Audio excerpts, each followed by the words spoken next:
ஸ்தோத்திரம். பரிசுத்த ஆவியானவரே, நீர் எங்களை கிருபையாய் கொடுத்திருக்கிற அந்த மனமகிழ்ச்சி நாளுக்காக நன்றியோடு துதிக்கிறோம், ஸ்தோத்திரிக்கிறோம். இந்த நாளிலும் கர்த்தாவே, உம்முடைய வார்த்தையை நாங்கள் கேட்க உம்முடைய திரு சமூகத்தில் நாங்கள் அமர்ந்திருக்கின்றோம். அப்பா, அன்றைக்கு நீர் சிஸ்டர்களை அனுப்புகின்ற பொழுது பேசுகிறவர்கள் நீங்கள் அல்ல, பிதாவின் ஆவியானவரே உங்கள் மூலமாய் பேசுவார் என்று சொல்லி அனுப்பின தேவன் தாமே. இப்பொழுதும் அடியுடைய வாயிலே உடைய வார்த்தையை வைத்து அதை கேட்கக்கூடிய செவிகளாய் எங்கள் ஒவ்வொருடைய செவியும் திறக்க வேண்டுமாய் ஜெபிக்கிறோம்ப்பா. நீர் பேசும் ஆண்டவரே, நீர் பேசும், நாங்கள் கேட்க ஆவலோடு காத்திருக்கிறோம். உடைய வசனமே சத்தியம் சுவாமி. ஆமீன். கர்த்தருக்குள் பிரியமானவர்களே, கடவுளுடைய பெரிதான கிருபையினாலே இந்த மனமகிழ்ச்சியான ஓய்வு நாளிலே உங்களோடு இணைந்து தேவனை ஆராதிக்கவும் அவருடைய வார்த்தையை பகிர்ந்து கொள்ளவும் கர்த்தர் அடியேனுக்கு பாராட்டின கிருபைகளுக்காக இரக்கங்களுக்காக தேவாதி தேவனுக்கு உள்ளத்தின் ஆழத்திலிருந்து நன்றி செலுத்துகின்றேன். அப்படியே அழைத்த ஆயர் அவர்களுக்கும் உதவி ஆயர் அவர்களுக்கும் சபை செயலாளர், பொருளாளர், சபை சங்க உறுப்பினர்கள், சபை மூப்பர்கள் அனைவருக்கும் உள்ளத்தின் ஆழத்திலிருந்து நன்றினை தெரிவித்துக் கொள்கின்றேன். இதனால் தேவாராதனைக்கு வந்திருக்கிற உங்கள் யாவரையும் ஆண்டவரும் மீட்பரும் இரட்சகருமாகிய இயேசு கிறிஸ்துவின் இனிதான நாமத்தினாலே வாழ்த்தி வணக்கத்தை தெரிவித்துக் கொள்கின்றேன். அன்புக்குரியவர்களே, கடவுள் நமக்கு கிருபையாய் இந்த 2025ஆம் ஆண்டிலும் இந்த தபக்காலத்தை நாம் ஆசிரிக்கும்படியாய் நமக்கு ஜீவனை கொடுத்திருக்கின்றார். தபக்காலம் ஒவ்வொரு ஆண்டு வந்து போய்கொண்டுதான் இருக்கின்றது. ஒருவேளை இந்த 2025ஆம் ஆண்டு வந்திருக்கின்றது. 3 வாரத்தை முடித்து விட்டோம், இன்னும் 3 வாரத்திலே செல்ல இருக்கின்றது. ஆனால் ஆண்டவருடைய பாடு மரணங்களை நாம் தியானிக்கின்றோம் என்று சொன்னால், கடவுள் கிருபையாய் நமக்கு தபக்காலத்தை கொடுத்திருக்கின்றார் என்று சொன்னால், நம்முடைய வாழ்க்கையை ஒரு விஷயம் ஆராய்ந்து பார்க்கவும், ஆண்டவருடைய பாடு மரணங்களை குறித்து மட்டுமல்ல, என்னுடைய வாழ்க்கை எப்படிப்பட்டதாக இருக்கிறது என்று நாம் சிந்தித்து பார்த்து நாம் செயல்பட அழைக்கப்பட்டவர்களாய் இருக்கின்றோம். இது ஒரு சந்தையின் 3ஆம் ஞாயிறு. இதனால் நாம் வாசிக்க கேட்ட பழைய ஏற்பாடு நிறுவப்பகுதி, நற்செய்தி பகுதியை பார்த்தோம். ஆனால் திருச்சபை நமக்கு அருளுரை பகுதியாக கொடுத்திருக்கின்றது. 1 பேதுரு 1ஆம் அதிகாரம் திருவசனங்கள் 13 தொடங்கி 21 முடிய. இதுதான் திருச்சபை இந்த நாளிலே கொடுத்திருக்கின்ற அருளுரை பகுதி. அதை எடுத்து வைத்துக் கொள்வோம். 1 பேதுரு 1ஆம் அதிகாரம் 13 முதல் 21 வசனங்கள். அன்புக்குரியவர்களே, அப்போஸ்தலனாகிய பேதுரு இந்த நிருபத்தை எழுதுகின்ற பொழுது, பவுல் அடியாரை போல யாரோ ஒரு சபைக்கு, யாரோ ஒருவருக்கு அல்ல, பொதுவான நிருபமாய் இருக்கின்றது. பேதுரு பொதுவான நிருபத்தை எழுதுகின்றார். அப்படினால் எந்த ஆலயத்திலே, எந்த சபையிலே யாருக்கு அந்த வார்த்தை கொடுக்கப்பட்டாலும் பேதுரு மூலமாய் இன்றைக்கு ஆவியானவர் நம்மோடு கூட இடைப்படுகின்றவராய் இருக்கிறார் என்பதை நாம் அறிந்து கொள்ள அழைக்கப்பட்டவர்களாய் இருக்கின்றோம். இங்கு பார்க்கின்ற பொழுது இந்த அப்போஸ்தலனாகிய பேதுரு இந்த நிருபத்தை எழுதுவதின் நோக்கம் என்ன என்று பார்க்கின்ற பொழுது, பாடுபடுகின்ற கர்த்தருடைய மக்களுக்கு ஆறுதலையும் அறிவுரையும் வழங்குவதற்காக அவர் சொல்லுகின்ற வார்த்தை என்ன? பாடுகள் உண்டு, பாடுகள் உண்டு. கிறிஸ்துவை இரட்சகராக ஏற்றுக்கொண்ட நம்முடைய வாழ்க்கையிலே பாடுகள் உண்டு என்பதையும், அது மட்டுமல்ல, நமக்கு பரலோகத்திலே பலன் உண்டு என்பதையும் அவர் இங்கு வெளிப்படுத்துகின்றார். இந்த உலக வாழ்க்கையிலே பாடுகள் உண்டு. ஆனால் அந்த பாடு நமக்கு ஒருவேளை நம்மை தாக்குகின்றதாக நாம் அதற்குள்ளாக நாம் விழுந்து விடாதபடி நமக்கு வைக்கப்பட்டிருக்கின்ற பரலோகத்தின் பலனை பெறத்தக்கதாய் நம்முடைய ஓட்டத்தை ஓட அழைக்கின்றார். இதை எழுதப்பட்ட பின்னணியத்தை பார்க்கின்ற போது, ரோம பேரரசு முழுவதும் கிறிஸ்தவர்கள் துன்பப்படுத்தப்பட்டார்கள், கொலை செய்யப்பட்டார்கள் என்று பார்க்கின்றோம். அநேகர் பல இடங்களுக்கு துரத்தப்பட்டார்கள். அந்த நேரத்திலே தான் அவர் இந்த ஆபத்தான சூழ்நிலையிலே இந்த நிருபத்தை எழுதுகின்றார். கிறிஸ்துவுக்குள்ளாக வாழ்கின்ற ஒவ்வொருவரும் கொண்டிருக்கின்ற விசுவாசத்திலே நாம் நிலைத்து நிற்க வேண்டும். நமக்கு பாடு வருகின்ற பொழுதும், வேதனை வருகின்ற பொழுதும் நாம் ஓடி அலைய அல்ல, ஆண்டவர் சமூகத்திலே நம்மை முற்றிலுமாக அர்ப்பணிக்க நாம் அழைக்கப்பட்டவர்களாக இருக்கின்றோம். இது எழுதப்பட்ட காலம் என்று பார்க்கின்ற போது கிபி 60-64 எழுதப்பட்டது. ஆனால் இந்த 2025ஆம் ஆண்டிலும் இந்த வார்த்தை ஜீவனுள்ள வார்த்தையாக இருக்கின்றது. கேட்கின்ற உங்களுடைய வாழ்க்கையிலும் என்னுடைய வாழ்க்கையிலும் அதை கிரியை செய்கின்ற வார்த்தையாக இருக்கின்றதை நாம் அறிந்து கொள்ள அழைக்கப்படுகின்றோம். 1 பேதுரு 1ஆம் அதிகாரத்தை பார்க்கின்ற போது மேன்மையான சுதந்திரத்தை பெற தேர்ந்தெடுக்கப்பட்ட விசுவாசிகள் எப்படி வாழ வேண்டும் என்று சொல்லி அங்கு சொல்கின்றார். நான் வாசித்த 13 அந்த நாம் கொடுக்கப்பட்ட இந்த 13 முதல் 21 வசனங்களை 3 சிறு தலைப்புகளிலே தியானிக்க பரிசுத்த ஆவியானவர் நமக்கு கிருபை செய்வார். 1, நம்பிக்கை உள்ளவர்களாயிருங்கள். நம்பிக்கை உள்ளவர்களாயிருங்கள். 2வது பரிசுத்தராயிருங்கள். 3வது தேவ பக்தியோடு நடந்து கொள்ளுங்கள். 1 நம்பிக்கை உள்ளவர்களாயிருங்கள். 1 பேதுரு 1ஆம் அதிகாரம் 13ஆம் வசனம் சொல்கிறது, ஆகையால் நீங்கள் உங்கள் மனதின் கட்டியை கட்டிக்கொண்டு தெளிந்த புத்தி உள்ளவர்களாயிருந்து இயேசு கிறிஸ்து வெளிப்படும் போது உங்களுக்கு அளிக்கப்படும் கிருபையின் மேல் பூர்ண நம்பிக்கை உள்ளவர்களாயிருங்கள். பூர்ண நம்பிக்கை உள்ளவர்களாயிருங்கள். பூர்ணம் என்று சொன்னோம்னா முழுமையான நம்பிக்கை. நம்முடைய வாழ்க்கையிலே எந்த சூழலிலும் யாரையும் நாம் சார்ந்திருக்கவில்லை, யார் மேலும் நாம் நம்பிக்கை வைத்தில்லை. நம் ஆராதிக்கின்ற ஆண்டவர் மேல் மட்டும் பூர்ணமாய் நாம் நம்பிக்கை உள்ளவர்களாக இருக்க அழைக்கப்படுகின்றோம். அதற்கு பார்க்கின்ற போது இயேசு கிறிஸ்து வெளிப்படும் போது உங்களுக்கு அளிக்கப்படும் கிருபை நாம் நிற்பதும் நிர்மூலமாக இருப்பதும் கர்த்தருடைய சுத்த கிருபை. இன்றைக்கு நீங்கள் நான் நம்முடைய ஆலயத்திலே வந்து ஆராதிக்கின்றோம் என்று சொன்னால் ஆண்டவர் நமக்கு கிருபையாய் அழைத்து வந்திருக்கின்றார். நாம் இருக்கின்ற காலம் கிருபையின் காலம் என்பதை நாம் நினைத்து பார்க்க அழைக்கப்படுகின்றோம். இதோ நமக்கு முன்பாக இருந்தவர்களாம் கடந்து சென்று விட்டார்கள். இதோ ஆண்டவர் நம் புண்ணியர் நாம் செய்த புண்ணியங்கள் நிமித்தமாய் நாம் உயிரோடு இருக்கின்றோம் என்று அல்ல, ஆண்டவருடைய சுத்த கிருபையினாலே நாம் நிலை நின்று கொண்டிருக்கின்றோம் என்பதை நாம் புரிந்து கொள்ள அழைக்கப்படுகின்றோம். ஆம், இந்த உலகத்திலே துன்பம் நிறைந்த வாழ்க்கை உண்டு. ஆனால் அந்த துன்பம் நிறைந்த சூழ்நிலையிலும் நம்முடைய மன சஞ்சலத்தை எல்லாவற்றையும் அறிந்திருக்கிற கர்த்தர் எல்லாவற்றிலும் ஆண்டவர் மேல் நம் நம்பிக்கை வைக்கும்படியாய் அவர் அழைக்கின்றார்.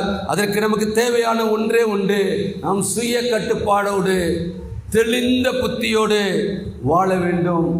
தெளிந்த புத்தி என்று சொல்கிற பொழுது நமக்கு தெரியல, புத்தி தெளிந்த புத்தி அப்படின்னால் நாம் செய்கின்ற காரியம் சரியான காரியம், நாம் நடக்கின்ற பாதை சரியான பாதை என்பதை நாம் முதலாவது தெளிந்து அறிந்து கொள்ள வேண்டும் என்று எதிர்பார்க்கின்றவராக இருக்கின்றார். அன்புக்குரியவர்களே, என்னால் ஆண்டவருடைய வருகையை நாம் சந்திக்க ஆயத்தமுள்ளவர்களாக இருக்க வேண்டும். ஒவ்வொரு நாளும் ஆண்டவருடைய வருகை உண்டு. ஆண்டவருடைய வருகைக்காக நாம் ஒவ்வொரு நாளும் ஆயத்தப்பட்டு கொண்டிருக்க வேண்டும். இன்றைக்கு அல்ல, ஆண்டவருடைய வருகை எப்பொழுது என்பதை பிதா ஒருவர் தவிர ஒருவரும் அறியான் என்று சொல்லி ஆண்டவராகிய இயேசு கிறிஸ்து சொல்கின்றார். ஆனால் அவர் வர இருக்கின்றார். நாட்களை பார்க்கின்ற பொழுது எங்கு பார்த்தாலும் போர் சூழ்நிலை, எங்கு பார்த்தாலும் இயற்கையின் சீற்றம். இன்றைக்கு பார்க்கின்ற பொழுது நாம் எவ்வளவு வெயிலிலே கஷ்டப்பட்டு கொண்டிருக்கின்றோம். ஒரு மழையின் மூலமாய் கஷ்டம், ஒரு பொழுது வெயிலின் மூலமாய். அப்படினால் இன்றைக்கு இயற்கையை பார்க்கின்ற பொழுது நம்முடைய வாழ்க்கையை ஒரு விசை ஆராய்ந்து பார்க்கக்கூடிய நாட்களாக இருக்கின்றது. என்னால் அவர் வருகை அதி சீக்கிரம் என்று சொல்லி கொண்டிருக்கின்றார்கள். சொல்லட்டும், நாம் அப்படியே வாழ்வோம் என்று சொல்லி அல்ல, நம்முடைய வாழ்க்கை ஆண்டவர் மேல் நம்பிக்கை உள்ளதாய் அவருடைய வருகையிலே அவரோடு கூட இருக்கின்ற காரியமாக இருக்க அழைக்கப்படுகின்றோம். நமக்கு நன்கு தெரிந்த ஒன்று மத்தேயு 25ஆம் அதிகாரத்தை பார்க்கின்ற பொழுது அங்கு சொல்லப்படக்கூடிய காரியம் அங்கு பார்க்கின்றோம். பரலோக ராஜ்யம் தீவெட்டிகளை பிடித்துக் கொண்டு மணவாளனுக்கு எதிர்கொண்டு போகிற 10 கனிகளுக்கு ஒப்பாய் இருக்கின்றது என்று பார்க்கின்றோம். அங்கு பார்க்கின்ற 10 கனிகள் இருக்கின்றார்கள். என்ன இருந்தது? தீவெட்டி இருந்தது, தீ எரிந்து கொண்டிருந்தது. மணவாளனுடைய வருகைக்காக அவர் ஆயத்தப்பட்டு கொண்டிருந்துதான் போனார்கள். ஆனால் நடைபெற்ற காரியம் என்ன? வருகின்ற பொழுது 5 பேரிடத்திலே எண்ணெய் இல்லை. வருகிறார் என்று சொல்கின்ற பொழுது அங்கே எதிர்கொண்டு போக அவரிடத்தில் எண்ணெய் இல்லை, தீவெட்டி அணைந்து விட்டது. இன்றைக்கு ஆவிக்குரிய பிள்ளைகளாய் நாம் வாழாதபடி இருப்போம் என்று சொன்னால் நிச்சயமாக ஆண்டவருடைய வருகையிலே நாம் கைவிடப்பட்டவர்களாய் ஆகிவிடுவோம். ஆண்டவர் எதிர்பார்க்கின்றது நீங்கள் ஆவியோடும் உண்மையோடும் என்னை தொழுது கொள்ள வேண்டும் என்று பார்க்கின்றோம். ஆண்டவர் எதிர்பார்க்கின்ற காரியம் என்ன? நாம் எப்பொழுதும் ஆண்டவரோடு கூட இருக்க அழைக்கப்படுகின்றோம். அங்கே பார்க்கின்றோம். அதே இதில் 25 13 சொல்றது, மனுஷகுமாரன் வரும் நாளையாவது நீங்கள் அறியாது இருக்கிறபடியால் விழித்திருங்கள். ஏன் நாங்கள் விழித்து தானே இருக்கோம்? பார்க்க கண்ணப்பாரு, நாங்கள் விழித்து தானே பார்த்துக்கிட்டு இருக்கோம்.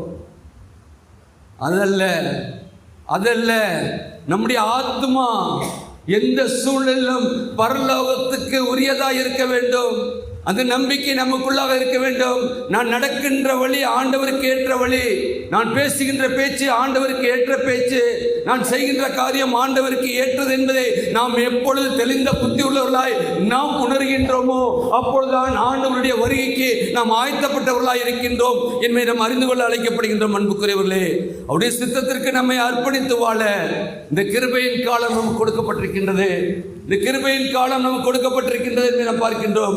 இன்றைக்கு நாம் வாசித்த பழைய ஏற்பாட்டு வேத பகுதியிலே பார்க்கின்ற போது நமக்கு நன்கு தெரிந்த ஒன்று, ஆதியாகமம் 22 அதிகாரம் 1 முதல் 13 வசனங்களை பார்க்கின்ற போது என்ன நடைபெற்ற காரியம்? ஆபிரகாம் கூப்பிடுறாரு.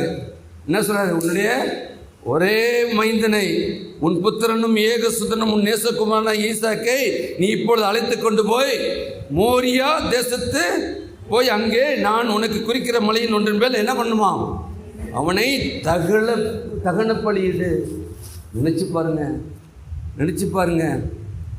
ஆனால் 17 அதிகாரத்தில் பார்க்கின்ற பொழுது ஆண்டவர் சொல்கிறார், 99 வயதிலே ஆண்டவர் அங்கு ஆசீர்வதிக்கின்ற பொழுது அங்கு சொல்கின்ற காரியம் என்ன? உன்னை பெரிய ஜாதியாக்குவேன், திரளாய் பெருக பண்ணுவேன். 99 வயதுக்கும் அவருக்கு புத்திரன் இல்லை. ஆனால் அதற்கு பிற்பாடு கொடுக்கப்பட்ட ஒரே மைந்தன் என்ன பண்ண, தகன பலியிட வேண்டும். அன்புக்குரியவர்களே, உடனே ஆபிரகாம் என்ன செய்யறாரு? இருட்டோடு கிளம்பி வேலைக்காரர்களெல்லாம் கூட்டிக்கிட்டு எங்கே போகிறாரு? மோரியா போகிறாரு. மோரியா வரைக்கும் போயிட்டு மோரியா மலையில் வேலைக்காரரை கழுதையெல்லாம் விட்டுட்டு பள்ளிக்கான எல்லாத்தையும் எடுத்துக்கிட்டு நெருப்பெல்லாம் எடுத்துக்கிட்டு போகிறப்ப அங்கே என்ன செய்கிறது? அங்கே பார்க்கின்ற போது அவர் 5 வசனத்தை வாசிக்கலாமே, 22:5. அப்பொழுது ஆபிரகாம் தன் வேலைக்காரனை நோக்கி, நீங்கள் கழுதையை நிறுத்தி இங்கே காத்திருங்கள், நானும் பிள்ளையாண்டானும் அவ்விடம் போய் தொழுது கொண்டு உங்களிடத்தில் திரும்ப வரும். ஆனால் என்ன கூட்டிகிட்டு போகிறது எதுக்கு? ஈசாக்க பலியிட. திரும்ப வருவேன்னு சொல்ல, அவர் என்ன சொல்றாரு? வருவோம். இன்றைக்கு அதன் மூலமாக தான் ஆபிரகாம் விசுவாசத்தின் தகப்பனாய் இருக்கின்றார். அந்த விசுவாசத்தால் ஆண்டவர் இந்த நாளிலே உங்களிடத்திலும் என்னிடத்திலும் எதிர்பார்க்கின்றவராய் இருக்கின்றார். அங்கு பார்க்கின்றோம், திரும்பி வருவோம். ஆனால் நடைபெற்ற காரியம் என்ன? போகின்ற பொழுது கேட்குறான், அப்பா எல்லாருக்கு தகப்பனே, எல்லாருக்கே ஆட்டுக்குட்டி எங்கே? பள்ளிக்காய் செலுத்துவதற்கான ஆட்டுக்குட்டி எங்கே?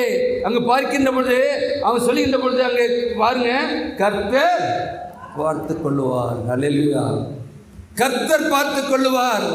இன்றைக்கு நம்முடைய வாழ்க்கையிலே நாம் ஆண்டவர் மேல் நம்பிக்கை வைக்கின்ற பொழுது நமக்கு வரக்கூடிய எந்த காரியமானாலும், பிரச்சனையானாலும், போராட்டமானாலும் கர்த்தர் மேல் நம்பிக்கை வைக்கின்ற பொழுது என்ன செய்யும்? கர்த்தர் பார்த்து கொள்ளுவார். நாம் ஆராதிக்கின்ற கர்த்தர் அன்றைக்கு ஆபிரகாமுக்கு மட்டுமல்ல, இன்றைக்கு நமக்கும் விசுவாசத்தின் தகப்பனாய் இருக்கின்றார். இன்றைக்கு நமக்கு விசுவாசத்தை கொடுக்கின்றவராய் இருக்கின்றார். நம்முடைய நம்பிக்கை எல்லாம் அங்கே சேர்ந்திருக்க வேண்டும் என்பதை நாம் அறிந்து கொள்ள அழைக்கப்படுகின்றோம். இங்கு பார்க்கின்ற பொழுது கடைசியாக நடைபெற்றது என்ன? ஒன்று இல்லை, பிள்ளையாண்டனை கட்டி பள்ளிவிட போகின்ற பொழுது பிள்ளையாண்டன் மேல் கையை போடாதே. ஆபிரகாமே பிள்ளையாண்டான் மேல் கையை போடாதே. இன்றைக்கு நம்முடைய வாழ்க்கையிலே ஆண்டவர் இடைபடுகின்றவராய் இருக்கின்றார். ஒருவேளை உங்களுக்கும் எனக்கு விரோதமாய் எந்த ஆயுதம் உருவாக்கப்பட்டாலும் அதை நிர்மூலமாக்கின்ற கர்த்தர் இந்த நாளிலே நமக்கு மத்தியிலே இருக்கின்றார். அதை நாம் முதலாவது நாம் உணர்ந்து கொள்ள வேண்டும். நாம் நம்பிக்கையிலே எந்த சூழலும் சோர்ந்து போகாமல் இருக்க வேண்டும். எப்பொழுதும் நம்பிக்கை ஆண்டவரோடு கூட நமக்காக அவர் ஒருவர் தான் கல்வாரி மட்டுமாக தகன வழியாக ஒப்புக் கொடுக்கப்பட்டார். வேறு மாறுமல்ல, நீங்களும் நானும் செய்த பாவத்தின் நிமித்தமாய் நீங்கள் நானும் சந்திக்க வேண்டிய மரணத்தை அவர் சந்தித்தார். ஒரு பாவம் அறியாதவர். அன்றைக்கு நம்முடைய வாழ்க்கையை ஒரு விஷயம் ஆராய்ந்து பார்த்து நம்முடைய வாழ்க்கை எப்படி உள்ளதாக இருக்கிறது. இன்னைக்கு ஆவியானவர் கூப்பிடுகின்றார், நம்பிக்கை உள்ளவர்களாக இருங்கள். ரட்சணை ஆலயத்தில் அமர்ந்திருக்கிற உடன் விசுவாசிகளே, ஆண்டவர் அழைக்கின்ற அழைப்பு என்ன? நம்பிக்கை உள்ளவர்களாக இருங்கள். ஆண்டவர் மேல் மட்டும் உங்களுடைய நம்பிக்கை இருக்க அழைக்கப்படுகின்றோம். இரண்டாவதாக பரிசுத்தராயிருங்கள். பரிசுத்தராயிருங்கள். நாம் 1 பேதுருவை பார்க்கின்ற பொழுது 14, 15, 16 வசனங்களை பார்ப்போம் என்று சொன்னால் அங்கு சொல்லப்படுகிறது, நீங்கள் முன்னே உங்கள் அறியாமையினால் கொண்டிருந்த இச்சையின்படி இனி நடவாமல் கீழ்ப்படுகிற பிள்ளைகளாயிருந்து உங்களை அழைத்தவர் பரிசுத்தராய் இருக்கிறது போல நீங்களும் உங்கள் நடக்க எல்லாவற்றிலும் பரிசுத்தராய் இருங்கள். நான் பரிசுத்தர் ஆகியால் நீங்களும் பரிசுத்தராய் இருங்கள் என்று எழுதியிருக்கிறதை என்று சொல்லி லேவியர் 11:14 எழுதப்பட்ட அந்த வாக்கியத்தை அங்கு அப்போஸ்தலராகிய பவுல் சொல்லுகின்றார். பேதுரு சொல்லுகின்றார், அன்புக்குரியவர்களே, நம்மை படைத்து காத்து பராமரித்து வரும் நம்மை அழைத்தவரும் மீட்டவரும் ஆகிய கர்த்தர் பரிசுத்தராய் இருக்கிறார். ஆகவே அவருடைய பிள்ளைகளாய் வாழ்கின்ற நீங்கள் நானும் நம்முடைய வாழ்க்கையிலே எல்லா நிலைகளிலும் ஆண்டவர் மேற்கு ஏற்ற பரிசுத்த வாழ்க்கை வாழ அழைக்கப்பட்டவர்களாக இருக்கின்றோம். நாம் அதற்காகத்தான் அழைக்கப்பட்டிருக்கின்றோம். இந்திய தேசத்தில் எத்தனையோ கோடி மக்கள் உண்டு. இந்த மதுரை பட்டத்தில் எத்தனையோ லட்சம் மக்கள் உண்டு. ஆனால் ஒரு ஜன கூட்டமாய் உங்களையும் என்னையும் அழைத்திருக்கின்றாரே, நம்முடைய முன்னோர்களை அழைத்தாரே. அழைத்ததின் நோக்கம் என்ன? நீங்கள் நானும் பரிசுத்தத்தோடு கூட அவருக்கென்று நாம் வாழ அழைக்கப்பட்டவர்களாக இருக்கின்றோம்.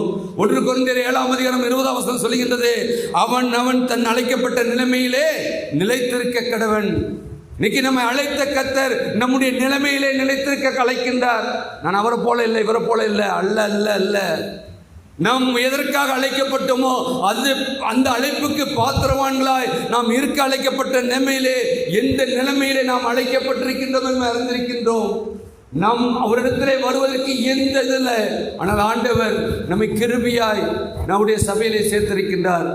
சபையில எப்படி சேர்த்திருக்கின்றார்? ரட்சிக்கப்பட்டவர்களை அனுதினமும் அவர் சபையிலே கூட்டி சேர்க்கின்றார். இன்றைக்கு வந்திருக்கிற நம்ம யாவரும் யாரு? ரட்சிக்கப்பட்ட மக்கள். நாம் ரட்சிக்கப்பட்டோம் என்று சொன்னால் நாம் பரிசுத்தத்தை காத்துக்கொள்ள நாம் அழைக்கப்பட்டவர்களாக இருக்கின்றோம் என்று அறிந்து கொள்ள அழைக்கப்படுகின்றோம். இன்னும் பார்க்கின்ற பொழுது அப்போஸ்தலனாகிய பவுல் ரோமாபுரியருக்கு எழுதுகிற பொழுது அங்கு 12ஆம் அதிகாரம் 1-2 வசனங்களை சொல்கின்ற வார்த்தையை பார்க்கின்ற பொழுது, சகோதரரே, நீங்கள் உங்கள் சரீரங்களை பரிசுத்தமும் தேவனுக்கு பிரியமான ஜீவ பலியாக ஒப்பு கொடுக்க வேண்டும். அப்படின்னா நம்மை அர்ப்பணிக்க அழைக்கப்படுகின்றோம்.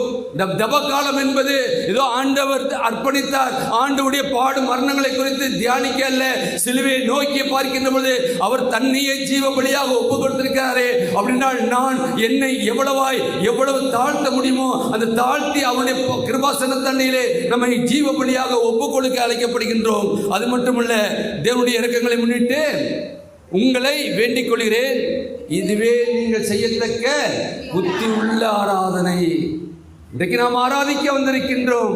ஆனால் ஆண்டவர் எதிர்பார்க்கின்றது ஒவ்வொரு ஆராதனை நாம் வருகின்றோம் என்று சொன்னால் நம்மை ஜீவ பலியாக அவருடைய திருசமூகத்திலே ஒப்பு கொடுக்க வேண்டும் என்று சொல்லி தேவனுடைய இரக்கங்களை முன்னிட்டு உங்களை வேண்டிக் கொள்கிறேன் என்று சொல்லி அப்போஸ்தலனாகிய பவுல் இன்றைக்கு அழைக்கின்றார்.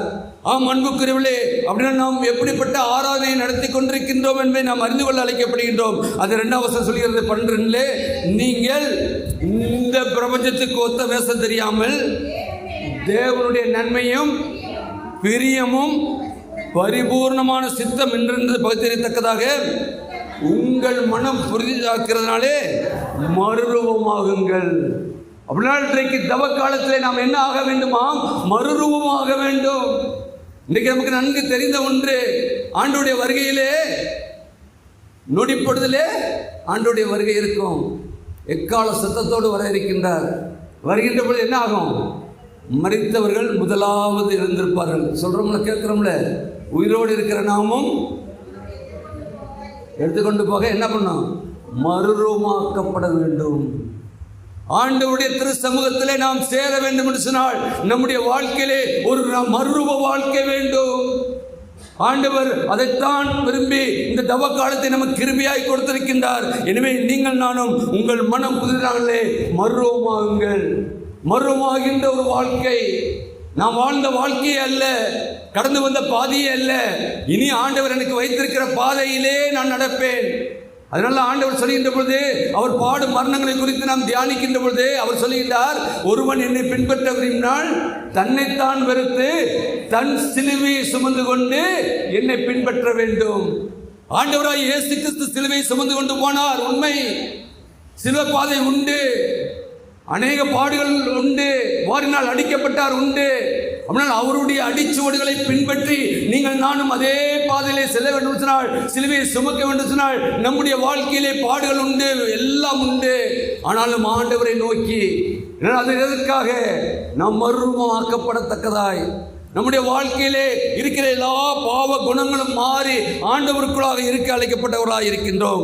இன்றைக்கு நாம் வாசித்த நிருப பகுதியை பார்க்கின்ற பொழுது, அங்கு அப்போஸ்தலனாகிய எபேசியருக்கு சொல்கின்ற பொழுது மிக அருமையாக ஒரு பட்டியலே போடுகின்றார். போட்டது மட்டுமல்ல, 1ஆம் வசனத்திலிருந்து வாசிக்க கேட்டோம். அதில் கடைசி 8ஆம் வசனம் என்ன சொல்கின்றது? 8ஆம் வசனம், முற்காலத்திலே நீங்கள் அந்தகாரத்தில் இருந்தீர்கள், இப்பொழுதும் கர்த்தருக்குள் வெளிச்சமாய் இருக்கிறீர்கள், வெளிச்சத்தின் பிள்ளைகளாய் நடந்து கொள்ளுங்கள். வெளிச்சத்தின் பிள்ளைகளாய் நாம் நடந்து கொள்கின்றோம் என்று சொன்னால் நம்முடைய வாழ்க்கையிலே பரிசுத்தம் உண்டு. நம்முடைய வாழ்க்கையிலே பரிசுத்தம் உண்டு.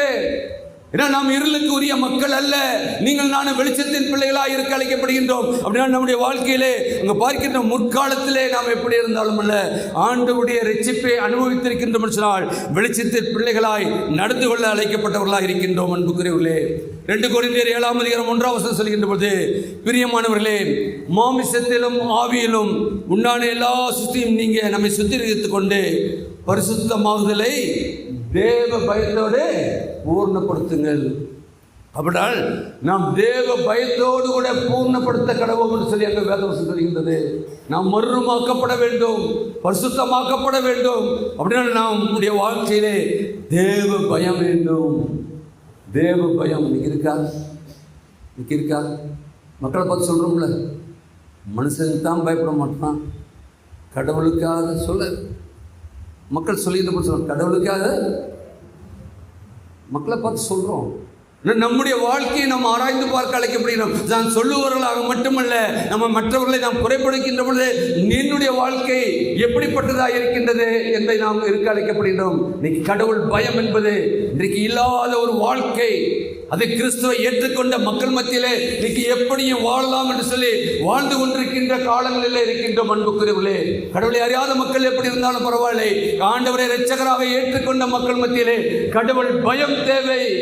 கடவுளுக்கு பயப்படுகின்ற என்னை காண்கின்ற தேவன், அவர் காண்கின்றார் என்று ஆகார் பெயரிட்டால, என்னை காண்கின்ற தேவன் வனாந்தரத்திலே கண்டாரே, அவருடைய பரிசுத்த தலத்திலே அமர்ந்திருக்கின்றமே, உங்களையும் என்னையும் காணாது இருப்பாரா? அவர் வானத்திலே இருந்தாலும் மனுபுத்திரன் மேல் கண்ணோக்கமாய் இருக்கிறேன் சொல்லி இருக்கின்றாரே. அவன் மனுபுத்திரராய் வாழ்கின்ற உங்களுடைய என்னுடைய வாழ்க்கையை எங்கு நாம் செய்கின்றோம், என்ன செய்கின்றோம் என்பதை அவர் காணாது இருப்பாரா? கண்டு கொண்டிருக்கின்றார். அதை அறிந்தவர்களாய் பயத்தோடு கூட நாம் இருப்போம். கர்த்தருக்கு பயந்தோம் என்று சொன்னால் நிச்சயமாக நம்முடைய வாழ்க்கையிலே பரிசுத்தம் உண்டு. நாம் பரிசுத்தராய் இருங்கள் என்று இந்த நாளிலே ஆவியானவர் நம்மை அழைக்கின்றார் சொன்னால், நாம் பரிசுத்தமாய் இருக்க வேண்டும் சொன்னால் தேவனுக்கு பயந்தவர்களாய் வாழ அழைக்கப்படுகின்றோம். 3ஆவதாக தேவ பக்தியோடு நடந்து கொள்ளுங்கள். 3ஆவதாக தேவ பக்தியோடு நடந்து கொள்ளுங்கள். நாம் வாசித்த இன்றைக்கு கொடுக்கப்பட்ட 1 பேதுருவிலே பார்க்கின்ற பொழுது 17 முதல் அங்கு பார்க்கின்றோம் 21 வசனங்கள் வரை பார்க்கின்ற பொழுது அங்கு சொல்லப்படுகின்ற பார்க்கின்றோம், பட்சமாதம் இல்லாமல் அவன் நம்முடைய கிரியின்படி நியாயத்திருக்கிற வரை நீங்கள் என்னவாக கொண்டு இருக்குமா, பிதாவாக தொழுந்து கொண்டு வருகிறபடியால் இங்கே பரதேசிகளாக சஞ்சரிக்கும் அளவும் பயத்துடனே நடந்து கொள்ளுங்கள். யாரை? ஆண்டவர் நாம் ஆராதிக்கின்ற ஆண்டவரை, நாம் தொழுது கொண்டிருக்கின்ற பிதாவை எப்படி நாம் அணுகுகிறோம்? நம்முடைய நியாயம் தீர்க்கிறவர் அவர் வர இருக்கின்றார். நீதி உள்ள நியாயாதிபதியாய் வர இருக்கின்றார். அவர் இரக்கங்களின் பிதாதான். அவர் இரக்கம் மன உருக்கம் உள்ளவர் தான், நீதிய சாந்தம் உள்ளவர் தான். ஆனால் வருகின்ற பொழுது நீதி உள்ள நியாயாதிபதியாக வருகின்றார். ஒருவேளை அடுத்த 2026ஆம் ஆண்டு இந்த மாதிரி ஒரு தவ காலத்தை நாம் காண்போம் என்றல்ல. ஒருவேளை ஆண்டவருடைய வருகை இருக்கும் என்று சொன்னால் நிச்சயமாக நாம் அதற்கு முன்பாக எடுத்துக்கொள்ளப்படுவோம். அல்லது ஜீவன் இல்லை என்று சொன்னால் நிச்சயமாக இப்படிப்பட்ட செய்தியை கேட்க முடியாது, நாம் பரம இளைப்பாறுதலுக்குள்ளாக கடந்து சென்றிருப்போம். ஆனால் அவர் வருகின்ற பொழுது எல்லாருக்கும் நியாயத்திற்கு உண்டு. இந்த நியாயத்திற்கு எப்படி நாம் தொழுது கொண்டிருக்கின்ற பிதாதான் கொடுக்க இருக்கின்றார் என்று நாம் அறிந்து கொள்ள அழைக்கப்பட்டவர்களாக இருக்கின்றோம். என்னால் நியாயாதிபதி அவர் பட்சபாதம் இல்லாதவர், தமது கிரிகையின்படி நியாயம் தீர்ப்பார் என்று பார்க்கின்றோம். அவர் இரட்சகர், பொன் வெள்ளியினால் அல்ல அவர் நம்மை ரட்சித்தது, நம்முடைய விலையேற பெற்ற இரத்தத்தினாலே நம்மை சம்பாதித்திருக்கின்றார். நம்மை சம்பாதித்த இரட்சகர் அவருடைய சொந்த ஜீவனை கொடுத்து, அவருடைய பரிசுத்தம் உள்ள இரத்தத்தை கொடுத்து, அதை இன்று அளவும் நீங்கள் நானும் பானம் பண்ணும்படியாய், நம்மை பரிசுத்தப்படுத்திக் கொள்ளும்படியாய், பயத்தோடு கூட அவருடைய திருவிருந்திலே பங்கு கொள்ளும்படியாய் நம்மை அழைத்திருக்கின்றார். எனவே பாவ அழிவிலிருந்து நம்மை ரட்சித்திருக்கிறார் என்ற அந்த உணர்வு நமக்கு வேண்டும். அன்புக்குரியவர்களே, 1 கொரிந்தியர் 6ஆம் அதிகாரம் 20ஆம் வசனம் சொல்கின்றது, அங்கு கிரயத்துக்கு கொல்லப்பட்டீர்களே, ஆகையால் தேவனுக்கு உடையவர்களாகிய உங்கள் சரீரத்தினாலும் உங்கள் ஆவினாலும் என்ன பண்ணுமா? தேவனை மகிமைப்படுத்துங்கள். நீங்கள் அவருடைய கிரயத்தினாலே நீங்கள் கொல்லப்பட்டிருக்கின்றீர்கள். அவருடைய கிரயத்தினாலே நீங்கள் தேவ சமூகத்திலே வந்து அமர்ந்திருக்கின்றீர்கள். அவருடைய பிள்ளையாக இந்த உலகத்திலே வாழ்ந்து கொண்டிருக்கின்றீர்கள். அப்படி என்றால் நீங்கள் உங்கள் சரீரத்திலும் உங்கள் ஆவியிலும் தேவனை மகிமைப்படுத்துங்கள். இன்னைக்கு சரீரத்தில் மகிமைப்படுத்துறதே சொல்லலாம். இன்னைக்கு நம்ம அல்லேலூயா எப்போ சொல்கிறோம், ஆமென் எப்போ சொல்கிறோம்? ஒருத்தர் சொன்னால் சொல்லும். இன்னைக்கு அப்படிப்பட்ட ஒரு வாழ்க்கை தான். ஒருத்தர் சொன்னால் நம்ம ரிப்பீட் பண்ணுறோம். ஆனால் அது உள்ளத்தின் ஆழத்திலிருந்து வர வேண்டும். ஆவியின் அபிஷேகத்தை பெற்றுக்கொண்டவர்களாய், ஆண்டவரே என்னுடைய வாழ்க்கையிலே நீ இந்த நாளில் கொடுத்த வார்த்தை நிச்சயமாக என்னை ஊடுருவியது என்று சொல்லி ஆண்டவருக்கு ஆமென், அப்படியே நடக்க கடவுது என்று சொல்லி நாம் அறிக்கை செய்கின்றவராக இருக்க வேண்டும். நம்ம என்ன பண்றோம்? இன்னைக்கு கொடுத்து பண்ணு சொல்லுங்க, ஆமென் ஆமென் எல்லாரும் அல்லேலூயா அல்லேலூயா. அதுவல்ல, ஆவியோடு கூட, ஆவி நமக்குள்ளாக இருக்கின்ற பொழுது, ஆவியான நமக்கு இருக்கின்ற பொழுது நாம் தேவன் ஒருவரை மகிமைப்படுத்த அழைக்கப்பட்டவர்களாக இருக்கின்றோம். 1 கொரிந்தியர் 7ஆம் அதிகாரம் 23 சொல்லும் பொழுது, நீங்கள் கிரயத்துக்கு கொல்லப்பட்டிருக்கிறீர்கள், மனுஷருக்கு அடிமை ஆகாதிருங்கள். என்னைக்கு நீங்கள் மனுஷருக்கு அடிமையாக இருக்கின்றீர்களோ தேவனுக்கு அடிமைகள் அல்ல. தேவனுக்கு நீங்கள் அடிமையாக இருக்கும்படிதான் ஆண்டவர் உங்களை கிரயமாய் தன்னுடைய சொந்த இரத்தத்தையே சிந்தி மீட்டிருக்கின்றார். அதனால் எந்த சூழ்நிலை வந்தாலும் ஆண்டவருக்காக ஆண்டவர் என்ன சொல்லுகின்றாரோ, ஆண்டவர் கொடுக்கின்ற வாழ்க்கை பாடுள்ள வாழ்க்கையாக இருந்தாலும் அதை சந்தோஷத்தோடு ஏற்றுக்கொண்டு ஆண்டவர் நமக்கு வைத்திருக்கின்ற ஓட்டத்தை பொறுமையோடு ஓடுவோம். அப்போஸ்தலன் சொல்கிறார், நல்ல போராட்டத்தை போராடினேன், ஓட்டத்தை முடித்தேன், விசுவாசத்தை காத்துக்கொண்டேன், இது முதல் நீதியின் கிரீடம் எனக்காக வைக்கப்பட்டிருக்கின்றது. அதை நாம் பெரும்படியாய் நாம் ஓடிக்கொண்டே இருக்கின்றோம். அவர் மட்டுமல்ல, இன்றைக்கு அவருக்குள்ளாக, ஆண்டவருக்குள்ளாக நாம் ரட்சிக்கப்பட்டு தேவ பக்தியோடு நடக்கின்ற நம்முடைய வாழ்க்கையிலும் போராட்டம் உண்டு. ஆனால் அது நல்லது ஒரு போராட்டம் என்பதை நாம் உணர்ந்து பார்த்து செயல்பட அழைக்கப்பட்டவர்களாக இருக்கின்றோம். இன்றைக்கு மாறி வாசித்த சங்கீதத்தை பார்க்கின்ற போது, சங்கீதம் 20 பார்க்கின்றோம், 25-20 பார்க்கின்ற போது, என் ஆத்மாவை காப்பாற்றி என்னை விடுவியும், நான் வெட்கப்பட்டு போகாதபடி செய்யும் உம்மை நம்பி இருக்கிறேன். அப்படின்னா நம்ம ஆண்டவர் அங்கு பார்க்கின்றோம். சங்கீதக்காரனுடைய அனுபவம் என்ன? அங்கு சொல்கின்றார், என் ஆத்மாவை காப்பாற்றும், என்னை விடுவியும், நான் வெட்கப்பட்டு போகாதபடி செய்யும் உம்மை நம்பி இருக்கின்றேன். அப்படின்னா நம்முடைய வாழ்க்கையிலே எந்த சூழ்நிலையும் வெட்கப்பட்டு போக ஆண்டவர் ஒருபோதும் அனுமதிக்க மாட்டார். ஏன்னா அவருடைய பிள்ளைகள் வெட்கப்படுவது ஆண்டவருக்கு பிரியமான காரியம் அல்ல. நாம் இந்த உலகத்தை ஜெயிக்கின்ற மக்களாய், இந்த உலகத்தை கலக்கின்ற மக்களாய் நாம் வாழ அழைக்கப்பட்டவர்களாக இருக்கின்றோம் என்பதை அறிந்து கொள்ள அழைக்கப்படுகின்றோம். அன்புக்குரியவர்களே, இன்றைக்கு வாசித்த நற்செய்தி பதியை கூட பார்க்கின்ற பொழுது அங்கு பார்க்கின்றோம் 11:21 11ஆம் இந்த வாசிக்க கேட்டோம். அங்கே நடைபெற்ற காரியம் என்ன? போய் ஒரு உண்மையான மனுஷன் இருக்கான், பிசாசு பிடிச்சிருக்கு, அவன் விடுதலை பெறுகிறான். விடுதலை பெற்ற பிசாசு என்ன பண்ணுது? போயிட்டு எல்லா பக்கமும் சுற்றி திரியுது. திருப்பி என்ன பண்ணுது? வருது. இந்த கூட்டி சுத்தமாக இருந்து ஒரு சுத்தமாக நிற்க. நம்முடைய வாழ்க்கையில் அதுதான் நடக்குது. நம்ம ஆண்டவருக்காக ஏதாவது செய்ய வேண்டும் சொல்லி கொண்டு நாம் ஆண்டவருடைய பிள்ளைகளாக இந்த உலகத்தை வாழ்த்துனா நம்ம பார்க்குறோம். அவன் போய் திரும்பி வரான், வீடு கூட்டப்பட்டிருக்கின்றது. அங்கே பார்க்கின்றோம் 26 சொல்லுது, திரும்பி போய் என்ன பண்ண, தன்னிலும் பாருங்க இருந்த ஒரு ஆவி அது என்ன பண்ண, தன்னிலும் பொல்லாத 7 ஆவிகளை கூட்டிக் கொண்டு வந்து உட்புகுந்து அங்கே குடியிருக்கும். அப்பொழுது அந்த மனுஷனுடைய முன்னிலைமையிலும் அவன் பின்னிலைமை அதிக கேடு உள்ளதாக இருக்கும். அன்புக்குரியவர்களே, ஆண்டவரோடு கூட இல்லை என்று சொன்னால் இன்றைக்கு சத்துருவானவன் யாரை கட்சிக்கலாமோ என்று சொல்லி அவன் வகை தேடிக்கொண்டிருக்கின்றான். இன்றைக்கு நம்முடைய வாழ்க்கையிலே ஆண்டவருடைய பாடு மரணங்களை தியானிக்கின்ற பொழுது என்னுடைய வாழ்க்கையில் இந்த பாடு ஏன் என்று நாம் அல்ல, ஆண்டவருடைய பக்தியோடு கூட ஆண்டவர் எல்லாவற்றையும் பார்த்து கொண்டிருக்கின்றார். நிச்சயமாக எனக்கு ஒரு மீட்பு உண்டு, அவர் ரட்சிக்கும்படியாகத்தான் அவர் இந்த உலகத்திலே அவர் வந்தார். அவர் எல்லாவற்றையும் துறந்து இந்த உலகத்திலே மண்ணுலகிலே வந்தார் என்று சொன்னால், மனிதனாய் அவதரித்தார் என்று சொன்னால், உங்களையும் என்னையும் மீட்கும்படியாய் ஒரு வார்த்தை சொன்னால் போதுமே. போதுமா இல்லையா? நம்ம மீட்க, நம்மை ரட்சிக்க ஒரு வார்த்தை போதுமே. ஆனால் அது அல்ல, தன்னையே ஜீவ பலியாக ஒப்பு கொடுத்தார் சொன்னால் நம்முடைய வாழ்க்கையிலே வரக்கூடிய பாடு மரணங்களை நாம் இன்னும் பார்க்கின்ற போது அவருடையக்காக நாம் ஜீவிக்கவும், அவர் கொடுக்கின்ற அந்த மகிமையுள்ள வாழ்க்கையை பெற்றுக்கொள்ளவும், அவரிடத்தில் நம் பயபக்தியோடு நடந்து கொள்ளவும் இந்த நாட்களை அழைக்கப்படுகின்றோம். அன்புக்குரியவர்களே, நாளை கேட்ட சத்தியத்தின்படி ஒருவேளை நீங்கள் நானும் ஆண்டவர் மேல் எவ்வளவு நம்பிக்கை உள்ளவர்களாக இருக்கின்றோம். ஆண்டவர் எதிர்பார்க்கின்றது இன்றைக்கு ஆவியானவர் நம்பிக்கை உள்ளவர்களாக இருங்கள். நம்முடைய பரிசுத்தத்தை ஆண்டவர் அறிந்திருக்கின்றார். ஒருவேளை நம்ம பரிசுத்தமாய் இருக்கின்றோம் என்று சொல்லி வெளி அந்தரமாய் அல்ல, உள்ளான ஆத்மாவிலே நமக்கு பரிசுத்தம் உண்டா? 2 சரீரமானது மண்ணுக்குரியது, ஆவி ஆண்டவருக்குரியது. அவரிடத்திலிருந்து பெற்ற ஆவியை நாம் அவரிடத்திலே ஒப்படைக்க வேண்டும் என்றால் நம்முடைய வாழ்க்கையிலே ஒரு பரிசுத்தம் இருக்க வேண்டும். அன்னைவே இன்றைக்கு ஆவியானவர் நம்மை அழைக்கின்றார், பரிசுத்தமாக இருங்கள். அது மட்டுமல்ல, தேவ பக்தியோடு நடந்து கொள்ளுங்கள். தேவனுக்கு பயந்து இருக்கின்ற வாழ்க்கை நிச்சயமாக நமக்கு கர்த்தர் வைத்திருக்கிற ஒரு மகிமையான வாழ்க்கையை பெரும்படியாய் நாம் இருக்கின்றோம் என்பதை நாம் அறிந்து கொள்ள அழைக்கப்படுகின்றோம். எனவே நாளில் நீங்கள் நானும் ஏறெடுக்க வேண்டிய ஜெபம், ஆண்டவரே இவ்வாலோசனையை நான் உறுதியாய் பற்றி கொண்டு இந்த நாளிலே ஆவியானவருமாய் கொடுத்திருக்கிறதே, இந்த வார்த்தையை ஒவ்வொன்றையும் நான் உறுதியாய் பற்றி பிடித்து கொண்டு உம்மில் நான் நம்பிக்கை வைக்கவும், உம்மிலே நான் பரிசுத்தமாய் வாழவும், எந்த சூழ்நிலை வந்தாலும் உம்மை விட்டு நான் பின்வாங்காதபடி பயபக்தியோடு கூட உம்முடைய கிருபாசனத்தினிலே நான் வந்து நிற்கத்தக்கதாய் நீர் வருகின்ற நாளிலே உம்மை எதிர்கொண்டு அழைக்கின்ற மகனாய் மகளாய் வாழ எனக்கு கிருபைதாரும் என்று சொல்லி நம்மை அர்ப்பணிப்போம். நிச்சயமாக அப்படிப்பட்ட ஒரு வாழ்க்கையை ஆண்டவர் இந்த நாட்களிலே நமக்கு தர சித்தமுள்ளவராக இருக்கிறார்.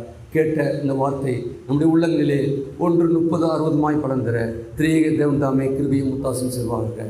ஆமேன். ஜெபம் செய்வோம்.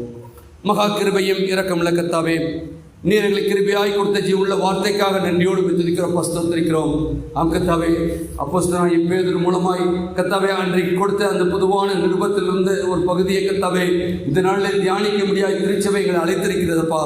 கர்த்தாவே, திருச்சபையின் ஒழுங்கின்படி கர்த்தாவே இந்த நாளில் கர்த்தாவே எங்களுடைய வாழ்க்கையை ஒரு விஷயம் ஆராய்ந்து பார்த்து நாங்கள் எப்பொழுதும் எந்த சூழலிலும் உண்மையில் கொண்டிருக்கின்றவர்களே நாங்கள் நம்பிக்கை உள்ளவர்களாக இருக்கவும், எங்களுடைய வாழ்க்கையை ஒரு விஷயம் ஆராய்ந்து பார்த்து இந்த நாளிலாவது நம்முடைய வாழ்க்கையை ஒரு பரிசுத்தப்படுத்திக் கொள்ளத்தக்கதாகவும் கர்த்தாவே எந்த சூழ்நிலையில் நாங்கள் பயபக்தியோடு கூட உம்முடைய கிருபாசனத்திலே வரவும், உம்முடைய வருகையிலே கர்த்தாவே நாங்கள் எதிர்கொண்டு அழைக்கின்ற கர்த்தாவே புத்தியுள்ள கனிகளாய் இருக்க எங்கள் ஒவ்வொருவருக்கு கிருபையாய் நீர் பிரேசம் ஜெபிக்கிறோம். ஜீவன நல்ல பிதாவே, ஆமென்.